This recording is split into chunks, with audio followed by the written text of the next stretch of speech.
Compliments थे और किस तरीके से लोगों ने आपको विश किया? देखिए, गली गुलियाँ को जिस तरह का अवार्ड मिला है, 23 इंटरनेशनल फिल्म फेस्टिवल में जा चुकी है फिल्म, और बहुत सारे अवार्ड इस फिल्म को मिले हैं। मुझे भी बहुत सारे बेस्ट एक्टर का अवार्ड मिले, लेकिन मेलबर्न में जो मिला है वो ख़ास इसलिए है क्योंकि न सिर्फ जूरी जो थी वो पूरे फॉरेन मेंबर्स थे सारे, बहुत सारे तो हॉलीवुड में बिजी हैं as an editor, as a production person, as a sound person, director. और उनमें से कोई भी हम में से जितने भी नॉमिनीज थे उनमें से किसी को नहीं जानते थे वो, किसी का काम उन्होंने नहीं देखा था। जो काम उन्होंने देखा वो इस समय देखा, और उसके बेसिस पे उन लोगों ने हमें अवार्ड दिया। गली गुलियाँ को इतने भारी नॉमिनेशन के बावजूद अवार्ड मिला, फिल्म के तौर पे मिला, मुझे एक एक्टर के तौर पे मिला।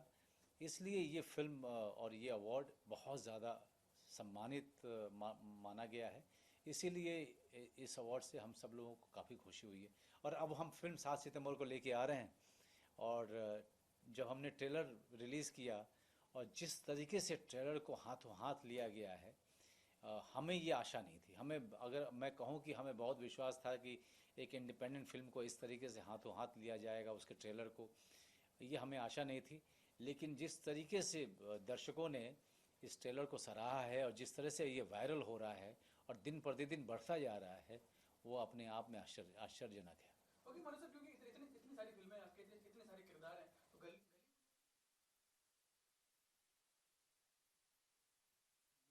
तो ना ही मैंने हिंदुस्तानी सिनेमा के इतिहास में इससे ज़्यादा डिफ़िकल्ट फिल्म, कॉम्प्लेक्स फिल्म मैंने देखी है। ना इससे ज़्यादा कॉम्प्लेक्स और डिफ़िकल्ट किरदार मैंने किसी को निभाते हुए देखा है।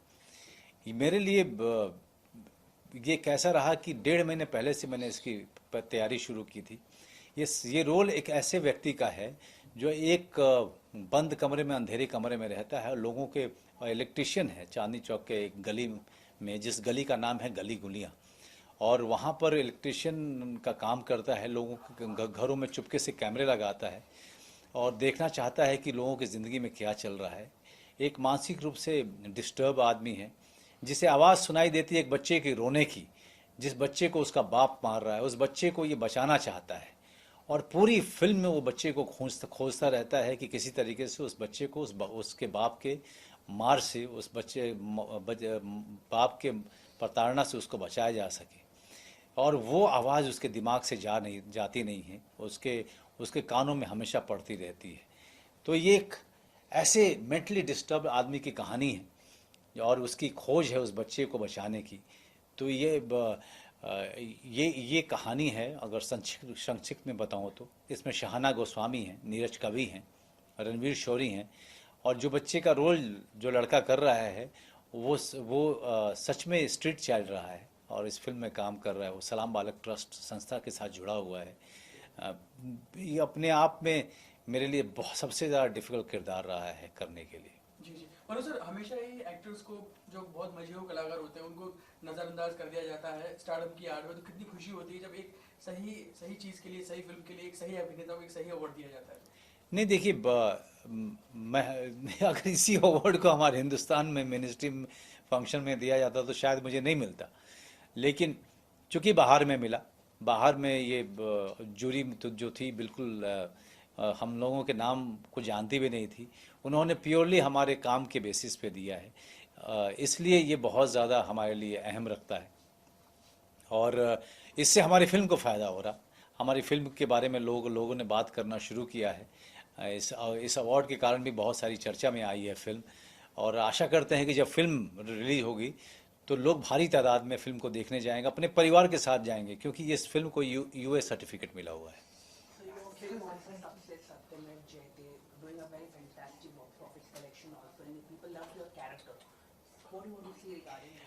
मिलाप ज़वेरी की सबसे बड़ी जीत है। अगर सत्यमेव जयते ने अपार सफलता हासिल की है तो मिलाप ज़वेरी हैं जिन्होंने मुझे या जॉन अब्राहम को कन्विंस किया था इस फिल्म के लिए, निखिल अडवाणी को कन्विंस किया था प्रोड्यूस करने के लिए।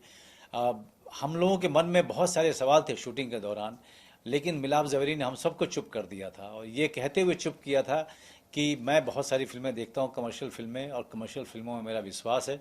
आप यकीन मानिए दर्शक इन्हीं सब चीज़ों को स्वीकार करेंगे और खुशी से स्वीकार करेंगे। और हम तीनों ने मिलाप ज़वेरी की से बात करते हुए अलग अलग उससे ये इस बात को स्वीकार किया हमने कि मिलाप ज़वेरी हर समय जो बात उन्होंने की थी वो बिल्कुल सच साबित हुए, बिल्कुल सही साबित हुए। तो ये जीत जो है, ये सफलता जो सत्यमेव जयते को मिल रही है, मेरे जॉन अब्राहम, निखिल आडवाणी के और टी सीरीज़ के अलावा सबसे बड़ी सफलता मिलाप ज़वेरी की है। सर 20 साल हो गए हैं कैरियर, 20 साल से ऊपर हो गए हैं सर आपके कैरियर को, तो क्या कहना चाहेंगे? काफ़ी रोल्स किए आपने, काफ़ी डिफरेंट शेड्स ऑफ रोल किए हैं और काफ़ी लोगों के साथ काम किया है, लेकिन जो सत्या का भीखू महात्रे कैरेक्टर था आपका, वो आप मानते हैं कि सबसे सेटिस्फाइंग था आपके लिए या सबसे बड़ा ब्रेक था आपके लिए? नहीं, मेरा ब्रेक था वो। रिकग्निशन पहली बार मुझे इतना बड़ा मिला था। मैं 93 में मैंने बैंडिट क्वीन की थी, उसके बाद 98 में जा कर के सत्या आई थी। तो आप समझ सकते हैं कि कितना लंबा वक्फा था। बैंडिट क्वीन करने के बाद अचानक से मैं गुमनामी में चला गया था। तो सत्या ने जो मुझे मकाम दिया, सत्या ने जो मुझे प्लेटफॉर्म दिया, उसी के कारण मैं आज यहाँ पे हूँ। उसी ने मुझे जो है लोगों से परिचय कराया। लोगों का परिचय मनोज बाजपेयी नाम के एक एक्टर से हुआ था। उसके बाद बहुत सारे उतार चढ़ाव आए ज़िंदगी में, और उस उतार चढ़ाव को झेलते हुए, पार करते हुए, लोगों की आलोचना सहते हुए, लोगों की तारीफ़ को स्वीकार करते हुए, बहुत ही हम्बल होते हुए मैं आज ये कह सकता हूँ कि 24 साल के बाद अगर मैं इस इंडस्ट्री में आज तक सरवाइव कर रहा हूँ तो शायद भगवान की कृपा रही है, दर्शकों का प्यार रहा है, और एक अब मेरी मोटी चमड़ी को भी बहुत बहुत ज़्यादा श्रेय जाता है कि कभी जो है हार नहीं मानी। सर जॉन ने कहा है कि वो सत्यमेव जयते की सक्सेस को सेलिब्रेट नहीं करेंगे केरला में होने वाले इंसिडेंट, तो इसके ऊपर क्या कहना चाहते हैं? नहीं, हम लोग एक पार्टी करना चाह रहे थे पहले, लेकिन हमने उसको पोस्टपोन कर दिया है। केरला में जो भयानक बाढ़ आई है जिससे पूरा राज्य तहस नहस हो गया है, बहुत सारे जान माल की हानि हुई है। हम केरल के लोगों के साथ हैं, उनके उस दुख के घड़ी में हम साथ हैं। मैं आप लोगों के माध्यम से सारे दर्शकों से यही कहना चाहूँगा कि हर जगह हेल्पलाइन के नंबर्स मौजूद हैं। हर जगह जहाँ जहाँ पे सामग्री आपके पास इकट्ठी हो रही है उसको देने के लिए एड्रेसेस मौजूद हैं। आपको अगर कोई धनराशि देनी है तो केरल के चीफ मिनिस्टर रिलीफ फंड का पूरा एड्रेस और ईमेल सब कुछ सोशल मीडिया पे उपलब्ध है। आप कृपया करके जितना हो सके, जितनी आपकी क्षमता हो, आप उसमें अपना योगदान करें। ज़रूर केरल हमारे देश का एक बहुत अहम हिस्सा है, जिसे कहा जाता है कि भगवान का अपना राज्य है। वो इतना सुंदर राज्य है। आज वहाँ के लोग बहुत ही ज़्यादा परेशानी में हैं। आगे बढ़ चढ़ कर के योगदान देने में हिस्सा लीजिए और केरल को वापस अपने पैरों पर खड़ा होने में मदद कीजिए। सर पूछना चाहिए वेब सीरीज जो है आजकल काफ़ी ट्रेंड में है और सुना जा रहा है आप भी एक अपना डेब्यू करने वाले वेब सीरीज है, तो आपके इस वेब सीरीज के डेब्यू के बारे में बताइए। मेरी वेब सीरीज़ जो मैं कर रहा हूँ वो अमेज़ॉन प्राइम के लिए है, जो अगले साल 200 कंट्रीज़ में एक साथ दिखाई जाएगी। अप्रैल मई में रिलीज़ होगी। उसकी शूटिंग चल रही है जिसका नाम है फैमिली मैन। इसे आप ज़रूर देखिएगा। उसको देखने के लिए अमेज़ॉन प्राइम को सब्सक्राइब करना ज़रूरी है। लेकिन मैं आपको ये भी बता दूं कि ये वेब सीरीज़ एक ऐसी वेब सीरीज़ होगी जो न सिर्फ नई है, अनोखी है, बल्कि इसे सब लोग साथ में बैठ के देख सकते हैं। एक ऐसा वेब सीरीज़ है जिसे लेकर के हम जो भी बनाने वाले लोग हैं, हम बहुत ही उसे एंजॉय कर रहे हैं बनाने में, और काफ़ी गर्व है कि हम इसके हिस्सा हैं। ओके मनोज सर, जैसे कि आपने बताया कि आपने मतलब मिलाप ज़वेरी को अपनी कहानी में बहुत विश्वास था। आप अपना जब आपको नरेशन होती है तो आप किरदार में विश्वास करते हैं या आप कहानी में विश्वास करते हैं, या फिर अगर आप किसी कहानी से कन्विंस नहीं हो पाते तो किस तरीके से उस किरदार को निभाते हैं? नहीं, देखिए, स्क्रिप्ट से बड़ा हीरो कोई नहीं होता है। इसलिए ज़रूरी है कि हम अब स्क्रिप्ट राइटर्स को और डायलॉग राइटर्स को हम क्रेडिट देना शुरू करें। बिना अच्छी स्क्रिप्ट के अच्छी फिल्म नहीं बन सकती। और स्क्रिप्ट अगर अच्छी होती है तो किरदार अगर थोड़ा सा कम खराब भी होता है तो, या कम अच्छा होता है, तो आप उसको और अच्छा कर सकते हैं। तो मैं हमेशा स्क्रिप्ट देखता हूँ। और उस स्क्रिप्ट में उस किरदार को देखता हूँ।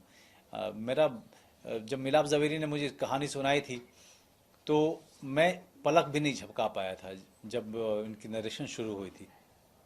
और वही मेरा मूल मंत्र है, चाहे मैं कमर्शियल फिल्म करूं, चाहे middle of the road cinema करूं, या मैं इंडिपेंडेंट फिल्म करूं, अगर वो मेरे दिल को छूती है और उसमें कुछ नयापन है तो उसको हाँ करने में बिल्कुल समय नहीं लगाता मैं। जी मनु सर, आपने कमर्शियल के भी आप में बड़े प्रख्यात रहे हैं और आर्ट सिनेमा में बड़े प्रख्यात रहे हैं। कोई कुछ ऐसे किरदार जो आप तक पहुंचे नहीं है, या फिर अभी भी वो प्यास रह गई है कि कुछ ऐसा मैं निभा पाऊं, या फिर पूरी जितने भी एस्पायरिंग एक्टर्स होते हैं वो आपको देख के इंस्पायर होते हैं, वो कौन से एक्टर्स हैं जिनको आप फॉलो करते हैं, जिनकी फिल्में आप पर असर छोड़ती हैं? नहीं जी, बहुत सारे आजकल तो इतने सारे नए नए एक्टर्स अच्छा कर रहे हैं। राजकुमार है, नवाज है, ये लोग बहुत अच्छा कर रहे हैं। विकी कौशल अच्छा कर रहा है, तापसी पन्नू अच्छा कर रही हैं, आलिया भट्ट अच्छा कर रही हैं, बहुत सारे नए नए राधिका आप्टे बहुत अच्छा कर रही हैं। तो ये सब लोगों के काम को मैं देखता हूँ, सराहता हूँ, उनसे सीखता हूँ। ये सीखना चलता रहता है। ये तो यहाँ के कलाकार हैं, बाकी विदेश के कलाकारों को नए नए कलाकार आ रहे हैं और नए नए काम देखने को मिल रहा है, उनसे सीखने को मौका लग रहा है। आदिल हुसैन मेरे समय के हैं, थिएटर के समय से, वो बहुत अच्छा काम कर रहे हैं। तो इन सब लोगों को देख करके सीखने को बहुत मिलता है। जी जी मनु सर, बहुत सारे एक्टर्स हैं जो आपको फॉलो करते हैं। कभी भविष्य में अगर आपका कोई एक्टिंग इंस्टीट्यूट अगर आप के जरिए आप आने वाली पीढ़ी को सर्व कर पाए, अगर ऐसा कुछ प्लान आपने सोचा हो? जी देखिए, एक्टिंग इंस्टीट्यूट खोलने में कोई परेशानी नहीं है, लेकिन मैं उस तरह का एक्टिंग इंस्टीट्यूट खोलना चाहूँगा जो कम से कम 6-8 महीने चले और इसमें रिगरस ट्रेनिंग हो। तो उसमें तो वही आ पाएगा जो पैसा दे उसको चलाने के लिए और रिगरस ट्रेनिंग करने के लिए तैयार हो, क्योंकि एक्टिंग एक बहुत ही डिफ़िकल्ट साधना है और उसको करने के लिए किसी टैबलेट की ज़रूरत नहीं पड़ती है, आपको बहुत ही बड़ी साधना करनी पड़ती है। तो कुछ इस तरह के एक्टिंग इंस्टीट्यूट खोलने की मेरी अपनी इच्छा है, जो इस बम्बई शहर से थोड़ी दूर हो, बम्बई शहर में ना हो, और जहाँ पे अगर बच्चे आएँ तो 6-8 महीने तक वो बिल्कुल बम्बई शहर से दूर होकर सिर्फ एक्टिंग और एक्टिंग पे बात करें और एक्टिंग सीखें, एक्टिंग करें और वहाँ से बहुत सारा सीख करें, फिर इस मुंबई शहर में आए। केरला फ्लड विक्टिम्स के बारे में कहा जा रहा है, तो कुछ इंडिविजुअल तो आप सपोर्ट करना चाहेंगे फ्यूचर में, या अभी? मैंने तो बोल दिया।